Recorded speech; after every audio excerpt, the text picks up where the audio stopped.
Hello, I'm Matt from Ludo-Chrono, and today I'm going to give you an overview of Ishtar, the Gardens of Babylon. So this is an area control game for 2 to 4 players ages 12 and up in the place for around 45 minutes. So this is a game in which you are going to create the most beautiful gardens out of a desert. So you're going to start your gardens from a fountain, from these 4 or 5 fountains, and then you're going to try to score the most victory points. You're going to do that by creating trees that give you a lot of victory points, but also by controlling areas that are close to fountains and having a lot of flowers in your flower beds.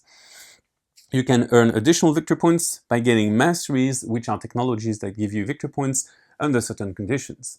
So how does Ishtar play? You're going to be playing in player turns, and you're going to be playing until the end of the game, which is triggered when 2 of the piles of tiles are empty.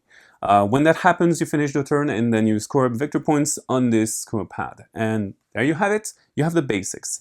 Now, how do we play a player turn?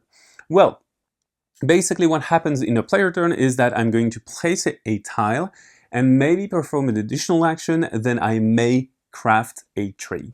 So how does that work? Well, you have a watering can here, and I will move it 1 space forward clockwise, and this will allow me to take this tile and place it onto the board. But if this tile doesn't interest me that much, I can spend 1 gem or more to advance on this wheel, on this carpet, from 1 space per gem I have spent. So this means that by spending 1 gem, I will move forward 2 spaces. Then I will take the tile, reveal the other tile here that I have left, and then I will place this onto the board. I cannot obviously go out of the board like this. For example, this is not good. I cannot go over tile, and I cannot go over these stones here. The other limitations that we have is that every single garden must come out of one of these fountains. Additionally, the gardens from different fountains cannot touch, which means I could not do this, for example, because I would connect these 2 gardens and they belong to different fountains.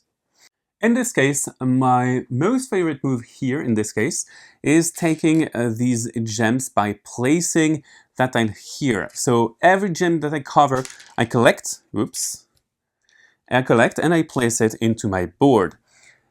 Now that I have placed my tile, I may have an additional action depending on the symbols that are on the tile I just placed. If I had a gardener, I will be able to place one of my gardeners controlling an area. If I had a mastery, I will take a mastery, doing that over in a second. And if I have a question mark, I will be able to perform any of those. So either the gardener or the mastery. So the gardener, what does it do for me? Well, it enables majority for me. This means that, for example, I will try to score this this fountain at the end of the game, and additionally, the flower beds are going to give me victory points based on the number of flowers that are on them. So, for example, in this case, that would give me 2 points. So what do I do when I take a mastery? Well, I will spend 2 gems to take a mastery, as written here, to take one of those and create a technology. I can take any technology from the bottom row, and that will unlock the one on the top row that is immediately adjacent. That means that if I want that scoring ability, I will have to take this one. So, for example, I'm going to take this one, which enables me to perform a special action. I'm going to place my gems here and then perform the special action that's printed here. And this special action is very nice. It allows me to take one of these tiles, and I will be able to place it on top of other tiles, which expands my flower beds, and it gives me more victory points at the end of the game, which is very nice. And it enables me to, when I unlock a new mastery, spend 2 gems on this one, which enables a new way of scoring by scoring me points for leftover gems at the end of the game. So this is basically how masteries work.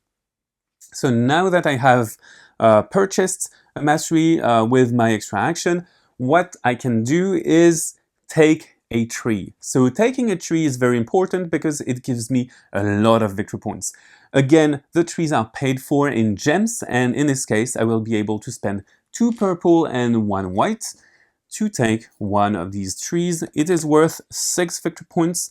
The cost is here, and I will flip a new tree and place it here in the display. Then I will have to place that tree meeple onto the board. And this is especially important because you can block your opponents by preventing them to place very nice tiles here, or you can enable scoring with that scoring ability. So I will, for example, do this. Then once I have crafted my tree or chosen not to craft a tree, it is next player's turn, and you're going to take turns until the end of the game, which is triggered again when 2 of the stacks are empty. When that happens, you finish the table turn and then you move on to scoring. So if you want to score, you have this score pad. You're going to score up the points of your trees, the points of the flowers and the flower beds you control. You're going to count the number of flower bed areas onto the gardens. For each area you have a gardener on, and this earns you victory points based on the color of the fountains you are on. Then the mastery score your victory points, and then you have your total of victory points. And if you have the highest, congratulations, you won the game. So this is a game about controlling areas, kind of drafting these and selecting the right tiles, and then taking the most gems because you want to develop nice masteries. So now bye-bye, and see you on LudoChrono.